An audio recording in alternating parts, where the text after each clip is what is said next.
Child, if accountability was a person, his name would not be Joe Goldberg, aka Norman Bates Jr. People always mean well. They cluck their thick tongues and shake their heads and suggest oh so very delicately.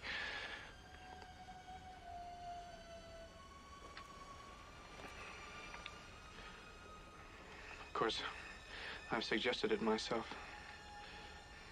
But I hate to even think about it. She needs me. It's not as if she were a maniac, a raving thing. She just goes a little mad sometimes. We all go a little mad sometimes. Haven't you? Hey y'all, welcome or welcome back to my channel Reviewed, where we talk about all things television and film from today and yesteryear. So I wanted to come on here and talk about the final season of You. Oh my gosh, for me, this was the best season. And let's keep it a buck. All the seasons of You have been really good, but to me, I loved season 5. This was so good. Oh, y'all, let's talk about it, okay? So, of course, Joe and Kate are back in New York. And I'm like, okay, how in the world is he going to pull this off, baby? Because we already know Norman Bates Jr. has done a lot of ish in the city. Okay. Tis the season to be twinning. Honey, when I tell you, with Michael B. Jordan playing Smokes and Stacks and Sinners, and we got Anna Camp over here playing Reagan and Maddie Lockwood, baby, the twins are twinning. So Maddie and Reagan are some of the new characters that we get introduced to this season. And when I tell you, baby, Joe was not ready for these twins, he was not ready for them. Okay. Reagan is very strictly business. Like, she is very pompous, arrogant. She does not know how to talk to people. She is just one of those people that people do not like to be around. Okay. And here we have Maddie, honey. She is the free spirit, fun twin. She is for the streets. Okay. She has been married 3 times. She likes to party. She and Joe seemingly have a good relationship. She calls him Boo Boo. And Reagan and Maddie's relationship is basically Cain and Abel. Like, Maddie does not have any backbone. Like, Reagan is the one who is going to give it to you matter of factly. Maddie, she is just kind of like go with the flow. She'll go along with anything.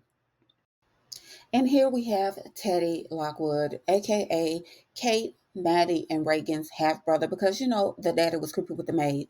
Now, I did like the dynamic between Joe, aka Norman Bates Jr., and Teddy. They got along well. They liked each other, whatever. And of course, Teddy is the outcast because he's black. Okay, let's keep it a buck. But the only person that really treated him like crap, of course, is Reagan, because she is, like I said, just an arrogant prick. Okay. And here we have Henry, who's all grown up just a little bit. Joe's son, and y'all, he is so stinking adorable. Whoever did this casting did a phenomenal job. Because when I tell you, he was so much like Joe, aka Norman Bates Jr. Baby, I was cracking up, and we didn't get a lot from him, but the moments that we got from him, I was like, oh my God, they casted this little boy perfectly. Adorbs. And baby, here we have Bronte. Okay, redhead Bronte, baby. Bronte is Joe's, aka Norman Bates Jr. kryptonite. Okay, when I tell you, this girl came with a lot. Okay, like, he was not ready for Bronte, and quiet as it's kept, Bronte was not ready for him. And these three amigos right here, baby, they are Bronte's friend. Actually, the two at the top are the ones that you see most throughout the series. Old girl here at the bottom, baby, she ends up popping up a little on later on down the line. But baby, when I tell you, Bronte and the crew, their main reason for being around was trying to figure out if Joe actually is the one who sent the beloved Gwen to be with the Grim Reaper. And of course, we already know that, but they don't know that, but they are trying to find out. And baby, when I tell you, it literally spirals out of control. Indeed, it does. Okay. So we also get to see Joe, aka Norman Bates Jr., open up his bookstore, Mooney's, again. And this is where Bronte comes into play, because she's been sneaking into the bookstore at night, basically reading books, because she apparently appears to be a book lover like Joe. So of course, Norman Bates Jr. has an affinity for Bronte. You know, his usual "Are you the one?" And he's starting to have these, fantasizing about her, doing his usual, touching himself, all that good stuff, honey. Just basically becoming infatuated with Bronte. So they start hanging out, and this is where he gets introduced to some of the crew. Okay, he is under the impression that the guy is Bronte's ex, who is a jerk. And for a while, that is what we are all led to believe. Nonetheless, Joe has not let go of his ways, honey. I think within the first two episodes, we get to see him send somebody to be with the Grim Reaper because he feels like they are playing the radio with his wife, when in actuality, he is the one playing the radio always. Anyway, we get to see him basically just get caught up in his usual Joseph, like he has not changed, not one bit. And again, like I said, I was trying to figure out how they was gonna pull this off with him being back in New York. But seemingly he and his wife are somewhat of a celebrity couple. You know, people kind of are following them, they kind of be in the magazines and the tabloids. But anyway, baby, Joe ends up biting off more than he can chew. Okay. So Joe is under the impression that Reagan is going to basically kick Kate out of the company, the Lockwood agency or whatnot. So he devises a plan where he goes snatch old girl up. He goes to the office, baby, and he thinks that Reagan is about to be robbed because this guy is in there with a mask on, and then he basically finds out that it is Reagan and her husband role playing, or so he thinks, right? So they are role playing in the office, getting ready to get it in. So the husband goes into another room to get something, and Joe goes in behind him, chokes old boy out. Then he goes and kidnaps Reagan, brings her back to the bookstore, put her down in the cave, and come to find out he got Maddie. So Maddie been creeping in the streets with her sister's husband, honey, which is all the way trifling. But like I said, Maddie is for the streets, okay? And so once she is awake and she starts talking, she's like, boo boo. Then it dawns on Norman Bates Jr. that he got the wrong twin. When I tell y'all, he was not ready for these twins, baby. These girls did not play. Joe literally made his match, and throughout the first few episodes, you get to kind of see how Reagan, she never really, like I said, she never really cared for Joe. She always side eyed him because she always just felt like it was something nefarious about him, and she just did not understand the whole scenario with her and Kate. But of course, we already know that, Kate did her dirt back over in the UK, baby. So, at this point, she's not really judging Joe. But when I tell you, once the blinders come off for Maggie, who called him boo boo, honey, she realizes, okay, my sister is married to a whole fool. And baby, yes, she is. Okay. So once Joe realizes that he got the wrong twin, he basically is trying to coerce Maddie into switching places with Reagan. So he goes to Reagan's home, and when I tell you she put up a FIGHT, y'all, Joe could not handle her. Y'all, I had to rewind this episode because it was hilarious just to see Joe literally meet his matches.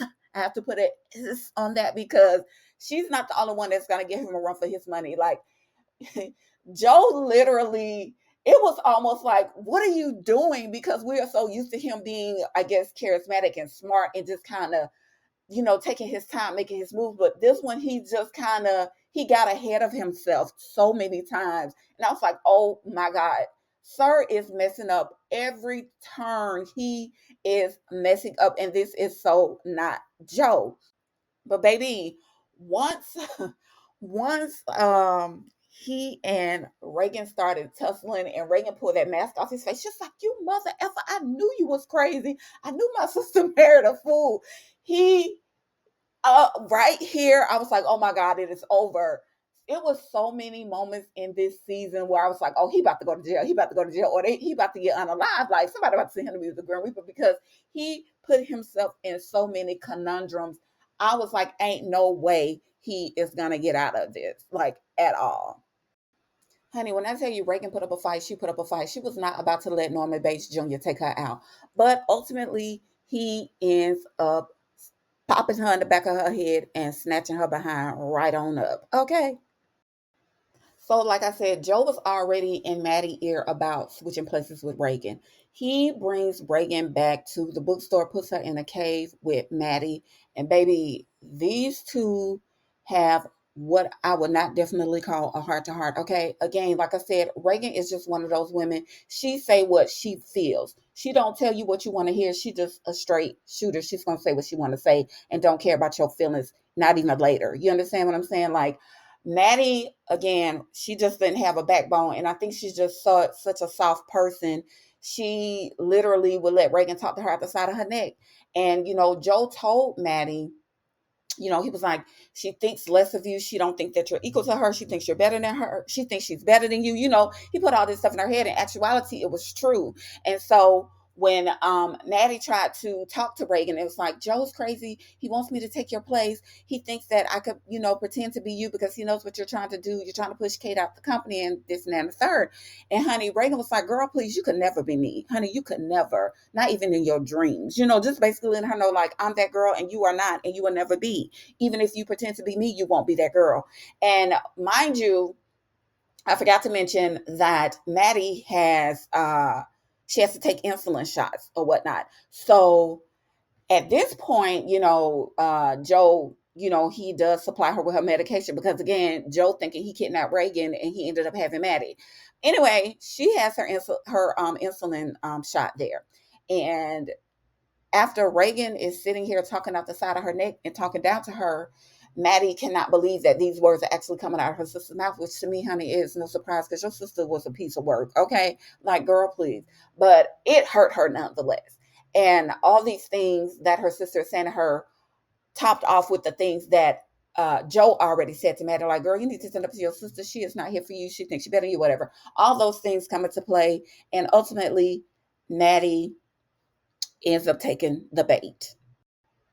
So Maddie sends Reagan to be with the Grim Reaper. Now, this is the thing that Joe had to hold over Maddie's head. He was like, I kidnapped you um, because I thought you was your sister. Now you didn't send your sister to be with the Grim Reaper. So now we are even. Like you can't run and tell nobody. Like, girl, because both of us gonna go to jail. So he was able to get himself out of this conundrum because again, like I said, I was like, what is he gonna do?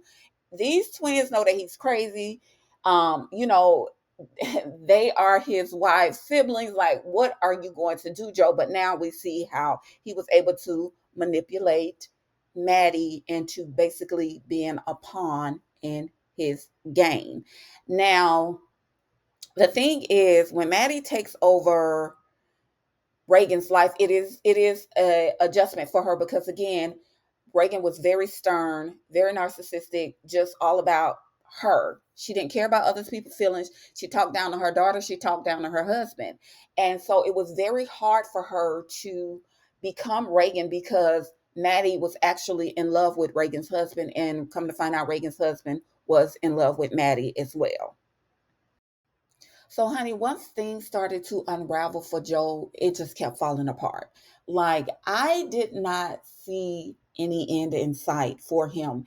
And this is not the Joe we're used to seeing, y'all. Like, he made so many mistakes this season, but I guess that is how they needed it to be because we were so used to him, again, handling everything, being charismatic, being smart, moving slow. He did so much impulsive, like, he was very impetuous with his response and his actions. Like, it was so crazy. But once everybody figured out that he was just up to no good, Kate left him because she found out he was messing around with Bronte, honey.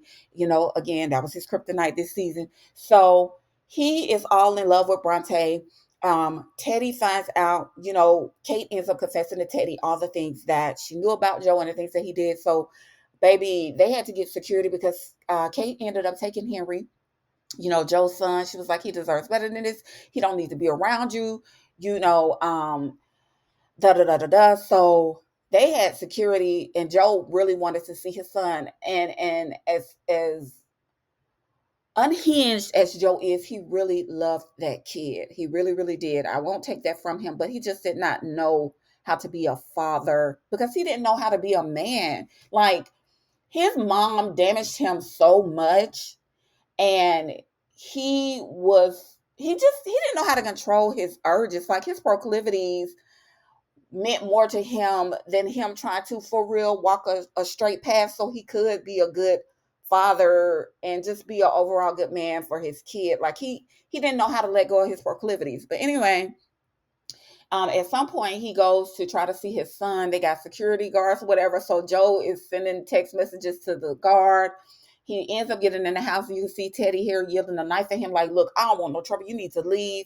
And the son comes downstairs. He's all like, he sees because Joe ends up getting the knife from Teddy, and he sees his dad holding the knife, and the kid is confused because he loved his dad. You know what I'm saying? Like he doesn't understand the type of man that the type of I don't even want to call him man, but he don't get that his daddy is Norman Bates Jr. Like he don't understand. Okay, your dad is a whole psycho out here. But Teddy ends up getting some more security and they escort him off the property. But at this point, it's just seemed like it's gonna be no end in sight for Joe, like at all. So, honey, Joe ends up getting himself in another conundrum where he feel like he got to go play Captain Save a Hole and go save Bronte from who he thinks is her jealous ex-boyfriend.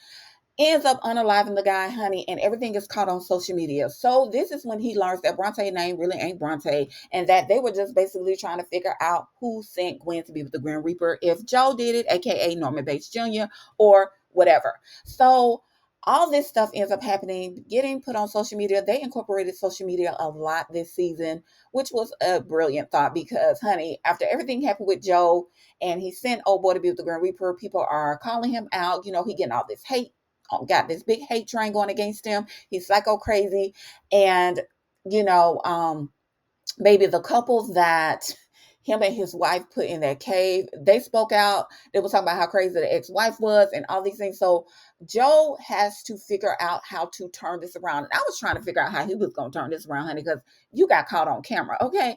So what ends up happening, he ends up doing this blogger, like this social media influencer who's very popular. He ends up going on her show and he gets help from Maddie. Maddie sets him up with this girl because, again, Maddie is in his back pocket at this point because, she ended up sending Reagan to be with the Grim Reaper. And they're trying to spin this whole narrative that Reagan is on, she's on vacation. It's just so many things that happened this season, y'all. I just could not just address everything. Okay. But anyway, she ends up getting him to go on this blogger to explain what happened. He said it was self-defense, which in actuality it was. And Bronte ends up telling the police the same thing, that it was self-defense, that Joe was basically defending her because the dude had snapped. And he was upset because the guy that ended up, who, Joe thought was her ex-boyfriend, his whole situation with Joe had more to do with Joe having his father locked up. Okay. And so it was just a bunch of things that was going on. And of course, we knew Bronte had fallen in love with, Norman Bates Jr. She actually fell for him. But anyway, he's trying to redeem himself. He said he did it all for love. So, of course, everybody is on Joe's side saying, this is what happened when you get involved with women like Bronte. He put you in these situations and he really loved her, he defended her honor and this and that third. I mean, it was all kinds of crazy, honey. They even had Cardi B making tweets up in here. But anyway, Joe ends up turning the whole situation around. After Bronte tells the police that Joe was basically, it was self-defense and that he didn't just go and unalive the dude for no reason, he ends up getting off. But baby, when I tell you that was just one of many things Joe had to worry about, it was just one of many. Okay. So, honey, once Kate realized she was tired and fed up, baby man went back to the UK and got old girl out of jail. Okay. They devised a plan that was basically either going to get Joe up out of here, send him to be the Grim Reaper, or get him locked up for the rest of his life. Because Kate was like, I can't take it no more. He got to go. So they end up uh kidnapping Joe, if you want to call it that, baby. They snatched Joe up, okay? And they take him down to Mooney's and put him in his own cave. I was like, oh my gosh, what are they going to do to him? Because at this point, Kate just wanted him to confess to everything that he had done. She was like, I need him to confess. We can give it to, the attorney, the police, so they'll know that you didn't do any of these crimes, that everything was on Joe, and you could be, basically have your slate wiped clean. And so they end up putting Joe in the cave and he wakes up and he's talking his mess like, okay, what y'all gonna do to me? Like, come on. And Kate is just, she's trying to get him to confess. And, he's shocked to see old girl from the UK. And she just basically like, dude, I lost my family. My reputation, everything is wrong because of you. Everything has gone bad because of you, Joe. Like, nobody um believes that I'm innocent and I didn't do these things. I've been in jail this whole time, da da da da da. And so, honey, he basically is trying to make it seem like he's this different guy, and he's sorry, and he is not prepared for what happens next. And to quiet as it's kept, neither was I. Okay.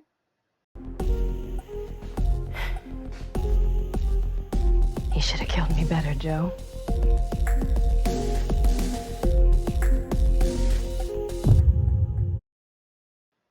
So, baby, when Marianne is on the scene, Joe is like, I'm so happy, to see you. First he was like, I thought you was, gonna be with the Grim Reaper. I saw you, I held you in my arms. And she was like, no, we had to make you believe that I wasn't alive. And so for me, I kind of figured she wasn't because it was just too easy. You know what I'm saying? Like what happened with Marianne was just too easy. But nonetheless, she basically lets him know, like, dude, you feel like you are this great guy. She was like, you are not a white knight, Joe. You are a effing abuser. Like, that's what you do. You are an abuser. And when she said that to him, you could tell it affected him a little bit because before she said that, she's trying to convince him that he's changed. I'm not the same person. I'm healed. I'm not hurting anymore, meaning hurt people hurt people. She's like, dude, you broke my effing arm. You starved me out. He was like, but I also made sure you got your daughter back. He's like, you almost unalived her. Like he was trying to he just don't know how to take accountability for anything. Like this woman is telling you the way that you made her feel because of the things that you did to her, and you are still deflecting because you do not get it.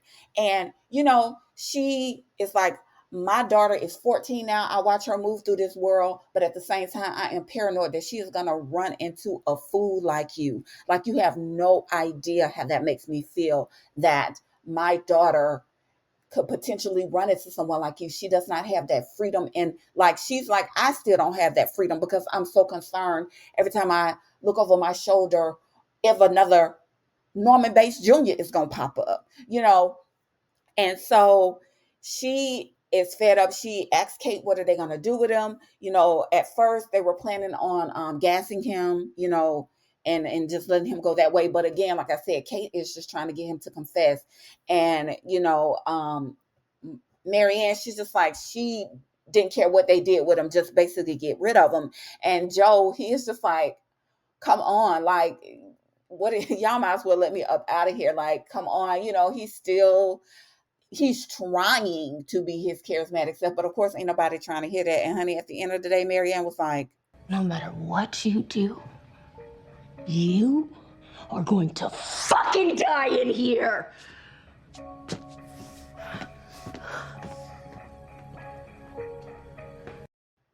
so Bronte ends up, getting into the bookstore because she goes to pack up her things, because early on in the episode we got to see that he got an eviction notice. Basically, Kate had pulled the plug on his finances, the bookstore, and everything. So um even at one point, Bronte and Kate have somewhat of a conversation. Kate was like, look, you ain't got nothing to do with this. You can pack your stuff and get up out of here. I'm like, girl, Bronte, you face to face with your husband's wife. I mean, your boyfriend's wife. Like, girl, miss me with it. But Kate, she didn't hold Bronte accountable for anything. She just was like, you get your stuff and get up out of here. And Bronte, she ends up running into Marianne. It's just like, I thought were unalived. And Marianne was like, yeah, that's what everybody thought, and that's how I wanted it. And she starts talking to Bronte and basically telling her, look, Norman Bates Jr. is a con artist. Like, girl, he gonna say whatever he needs to say, make you feel how you want to feel, all these wonderful things, but he is a freaking psycho. Like, you need to beware of him. And she's talking to her. She's not talking at her. She's not talking down to her. She's actually talking to her because she wants Bronte to listen to what she is saying. Like, girl, if you get a chance to get out of this situation, that's what you need to do.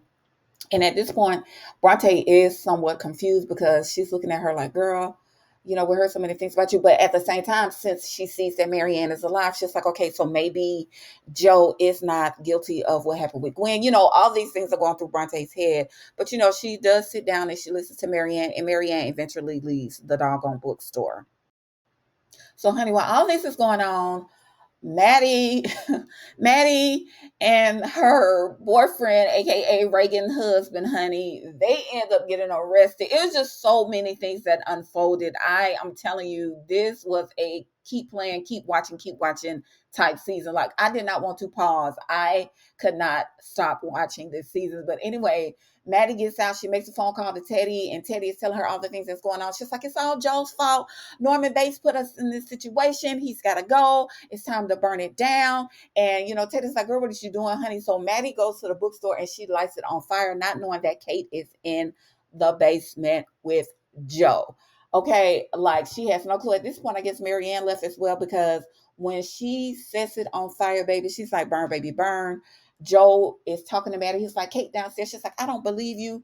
She lights it on fire. She's like, you got to go. All of this has to end. You need to be put up out of here. So, honey, Joe is down in the basement of the bookstore with Kate, and they are talking to each other. And Kate was like, to death do us part, right? And he's like, yeah.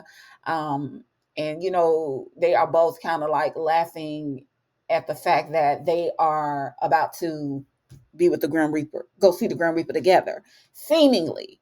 Oh, also, before it got to this part, honey, Joe had put a hidden key. And this is another thing, like, how did he know that this was going to happen? How did he know they were going to kidnap him and put him in his own cave?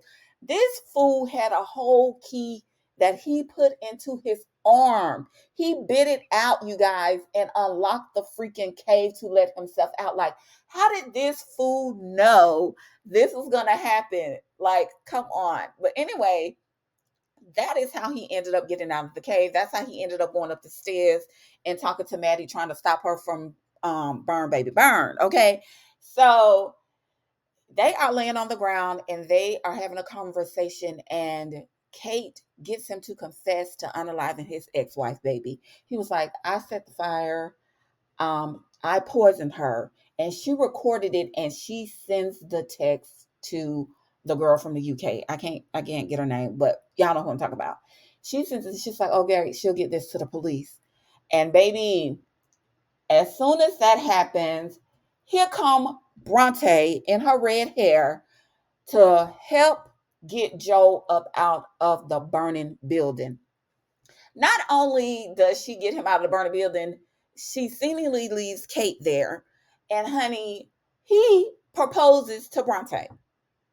Like, you can't make this stuff up. Well, you can, because the writers of You did. But anyway, he proposes to her. She accepts the proposal, and they go on to be and they leave to be on their merrily way. Okay. So after everything happens with the fire, Bronte and Joe are kind of sort of on the run. And at this point of the show, we get to hear Bronte's thoughts out loud. You know how Joe is thinking out loud and kind of like narrating episodes. Now this is Bronte is doing that. Okay. And for me as a viewer, I'm like, okay, girl, you really gone. Like, you really with this fool. And it just seems like she is kind of in on it with him, like ride or die. But as we're hearing her thoughts, we kind of get the gist that she is actually playing him. She's trying to figure out how she is going to escape, but at the same time, get this fool held accountable for everything that he's done. So it gets to the point where Bronte can no longer fake it till she make it. Okay. Like, they are at this home that's kind of isolated, and she is basically telling Joe, asking him what happened to Gwen, this and that and the third. So she takes out a book, because she ended up buying a book, Gwen's book, when they were at a gas station. And she says, go in here and remove everything that you wrote, and she's holding a blicky at him at this point. Like, if you move, I'm pulling the trigger. Like, don't test me. And so at this point, I'm like, okay, Bronte, you might be the one that send Joe on his way. Like, girl, okay, you really might be that girl, Bronte. But Joe is, he's telling her, and he's having this conversation. They start doing all these flashbacks and stuff like that. And as he's doing it, he's redacting all the things that he had wrote in Gwen's book. And so also we get this guy that Joe is working with. He's kind of like this guy that hooked Joe up with like if he need passports and fake IDs and stuff like that so Joe can, get away. And he ends up asking the guy, can you get in touch with my son? I really want to talk to him. And so at this point, when Bronte is basically holding Joe hostage, she's like, making him redact everything out of the book. He gets a phone call and he's like, please, it's my son. I really want to talk to him. And so Bronte allows Norman Bates Jr. to talk to his son. So the son finally, he talks to his dad and he was like, are all the things they're saying about you is true? And Joe was like, no, son, they're lying. He was like, no, he was like, that stuff is not true. They just, want you to think the worst of me. And the boy's like, I don't believe you. He was like, everything that they're saying that you did to mom, you did those things. He's like, you're always telling me about monsters under my bed when you're the monster. The little boy was like, this whole time you was the monster, not under the bed, but sitting on my bed. You was the monster reading me books. You was the monster making me promises. You are the monster, Dad. Like, he really see his dad for who he is, Norman Bates Jr., aka Psycho. Like, he is done. And this is hurting Joe. It really is. And I felt a little sorry for him, but at the same time, it's like, no, you put yourself in this situation. You are the one who allowed yourself to continue to live this trifling life. Like, dude, you put your son in this situation and he sees you for who you really are. And, his son Henry was like, deuces. Like, he didn't want to have anything else to do with him. So, honey, once everything unravels between him and Bronte and him tussle. She gets out of the house. She goes back in the house. It's so much that happened at the end of this episode, y'all. Listen, I rewound this episode so many times. When I tell you the way he pounced on her, the way he was crazy. Like, he was like acting like a rabid animal. That's how Joe was acting. She even stabbed. She had picked up a little weapon at the gas station. She stabbed him under his arm. Y'all, this stuff was so crazy. Joe lost his rabid ass mind. Like, I could not believe the way he jumped on her. I was like, this dude is freaking bananas. Okay. Y'all, he tried to drown her. The way he was holding her up under the water, like Bronte, she does put up a fight. She is not about to let this man unalive her. She is basically fighting for her life. But once he gets her up under that water and he holds her down for a minute and you kind of see her kind of like fade off a bit, he ends up walking out of the water because to him, he has completed his mission. Like, he didn't drown her. He ain't got nothing to worry about. So he trying to figure out how he can get the heck from up out of that area that he is in. So, honey, Norman Bates Jr. is trying to figure out how he about to get up out of the woods and out that area because at some point, when they were in the house, they kept going back and forth in the house and tussling and everything like that. Bronte was able to call the police. But again, he thinks that he's drowned her. And baby, she pops up like, nah, boo, still here. What's up? So he is surprised that she's still alive. And I was swing on, I ain't even about to hold you. I literally thought this food was about to get away. So anyway, he's talking to Bronte. He was like, no, just take me out. Don't let them arrest me. I don't want to go to jail. So he is basically pleading with her to go ahead and send him to be the Grim Reaper because he was like, I'd rather be unalive than have to go sit in jail for the rest of my life. And so she ends up pulling the trigger, honey. But when she pulled the trigger, she ended up hitting him in his little manly area, if you know what I mean. Okay. So, honey, Joe is finally click clanked. Okay, he got the cuffs on. The media is having a field day with him. Social media is going crazy because old girl shot him in his little manly area. Okay, and the tweet from Cardi B was hilarious. Listen, the look on Joe's face, like he was like, "Get these cameras out my face!" Like it was nothing that he could do but just face the music. Like, sir, it's over. It's a wrap.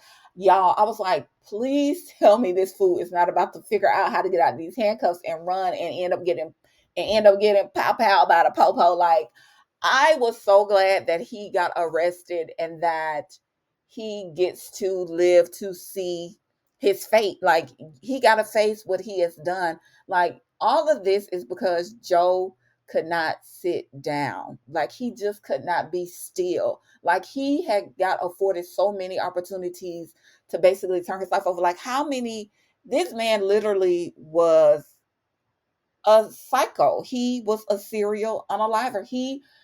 All these people that Joe has sent to be with the Grim Reaper, and you still live to see another day, but he just kept going and kept going and kept going.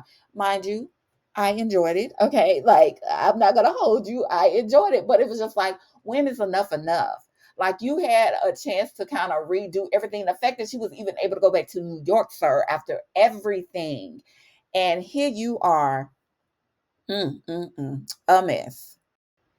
And here we are with Joe, aka Norman Bates Jr., and they even gave him the Norman Bates haircut, okay? Sitting in his cell, just trying to figure out how in the world he got here. You, sir, you are the reason you are there. Like, miss me with it. You are there. You had so many opportunities to just be still. You had more lives than a cat. Like all these people that you sent to be with the Grim Reaper, and you did not know how to just be still. The fact that you were even able to go back to New York after everything that you had done, you and that fool of a wife, baby, because old girl was crazy. Your ex-wife, the one that, honey, she was crazy. Henry mama was crazy, okay? But everything that you were able to escape from and just get away from, and you still could not be still. You still had to kidnap women because you so-called loved them.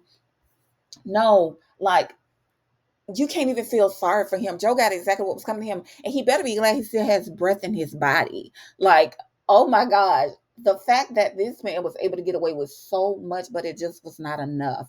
It was like he just could not let go of those urges. He could not be still, all because of what your mother did to you when you was a kid. Like, therapy, sir. It's called therapy. Like, seriously. Nonetheless, Kate, she still is alive. You know, she had a couple of burns on her arm. Everything ended well for Maddie. Maddie ended up marrying her sister's husband, which was weird.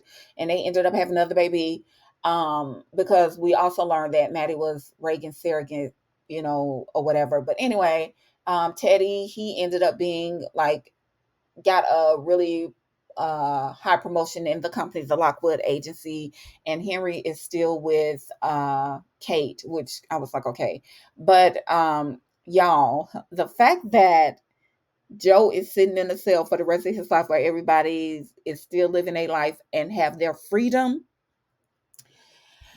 it was just basically the icing on the cake. Because, I mean, like I said, he still has breath in his body. And, Bronte, she ended up writing a book about it. Like I said, we got to hear her narrate the last half of the episode because she was actually reading her book. It was just like, Joe, he cannot blame anybody for but himself. The situation that he is in, he is the only person to blame. And like I said, all because of him not being able to navigate life and love because of what he dealt with as a kid with his own mother.